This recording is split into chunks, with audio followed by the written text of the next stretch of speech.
So after 4 months with the Insta360 X4, I learned something that I wish I had known a lot sooner. Because my feelings about this thing range from being blown away whenever I see the type of videos that I can get out of it, to being extremely frustrated with some of the flaws that this thing still has. So in this video, I will tell you everything that I have learned while traveling with the Insta360 X4, which, by the way, I bought with my own money, and why I now think that this camera is not for everyone. So in the last 4 months, I have traveled to Europe, Asia, Africa, and the Middle East. And I brought this thing everywhere. So let's first talk about what I really liked about it. And then the things that should make you question if you should really buy it for yourself. So the Insta360 X4 has two major upgrades over the previous version. The first one is the addition of lens guards, which come in standard and premium versions. The combo that I bought came with the standard ones, and personally I have never tried the premium version. But multiple Reddit users claim that the premium lens guards are really not worth it, and in fact even create some glares which you really don't want. And while not perfect, these lens guards finally protect your very expensive camera.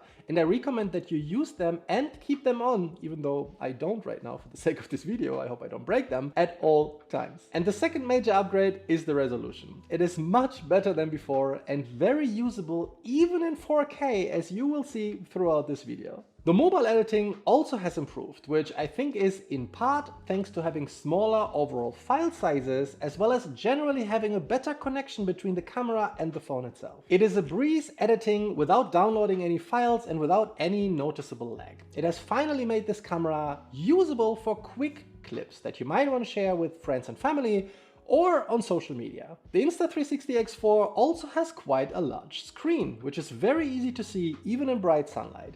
But the user interface feels a little bit clunky, but more on that later. The internal microphones also work really well, even in an outside situation at a selfie stick, which is roughly 1.5 meters away from me. I do wish that connecting external microphones would be easier, but we'll talk about that in a moment. So the just mentioned selfie stick, this is the 3-meter version by the way, it is honestly amazing. And I would call it an essential, because buying this camera without it would feel almost pointless to me. The standard selfie stick, however, sucks in comparison. It is really bad, and I would never recommend this to anyone. And I often use this combo for fake drone shots, especially in a world where more and more no-fly zones pop up every single day. In fact, here in Dubai, drone flying is not permitted at all. So for me, this has proven very useful. And speaking of Dubai, the X4 has never overheated on me either. Even in extreme heats, like here in Dubai, this thing was running for about 40 minutes without complaining. And this is incredibly impressive and definitely something that other camera makers should learn from. The battery life is equally impressive. Your experience might be different though, because many Reddit users actually complain about poor battery life,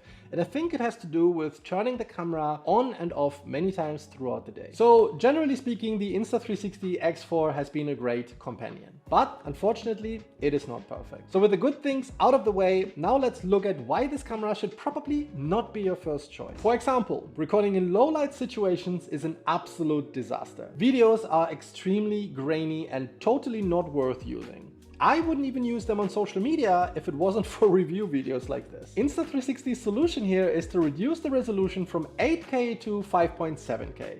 But this is not an acceptable answer to me, and I don't know about you. If I buy an 8K camera, I want to use it at 8K. And then there are the file sizes. Oh boy, the file sizes. Let me preface this by saying that Insta360 is actually doing a pretty good job when it comes to video compression. And in fact, it just got better with the X4.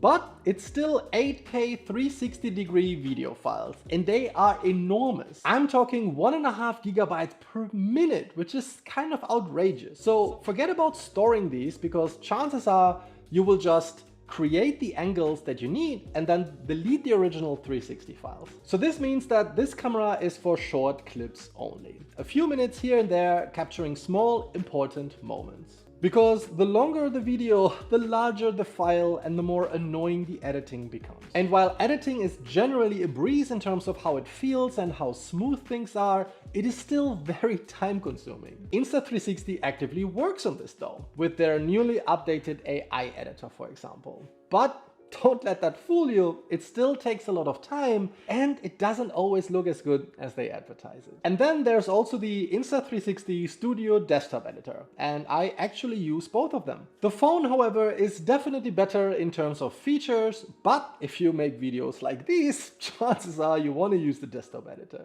And unfortunately, these two versions are not feature paired. So the mobile app has things like the just updated AI editor and newly added animations. Both of these things are not available on desktop, or at least not at the time of making this video. And then there's the microphone dilemma, because connecting external mics to this camera is a complete pain. You actually need an extra adapter, which Insta360 conveniently sells. But even after you do all this, the setup is actually pretty clunky, plus it kills the camera's weather and waterproofing, which is not ideal. And then, despite using micro SD cards that Insta360 explicitly recommends, I still occasionally get a notice that the recording stopped. The message on screen then says that the card was just too slow, and I suspect that this sometimes happens when the camera gets too warm. Generally speaking, I wish that Insta360 would focus more on the core features like external mics, better video editing, even better file compression, and above all, please give us better low light performance. Because again, I don't know about you, but I don't use most of the features in this camera. I usually record some videos, I take some 360 photos, and that's pretty much it. And because of all of these issues, the Insta360 X4 is a great second or even third camera. It is definitely not a good choice as a first camera unless you for some reason specifically need 360-degree photo or video. But if you're looking for the best everyday camera right now, then the one that I reviewed in this video is a much better choice.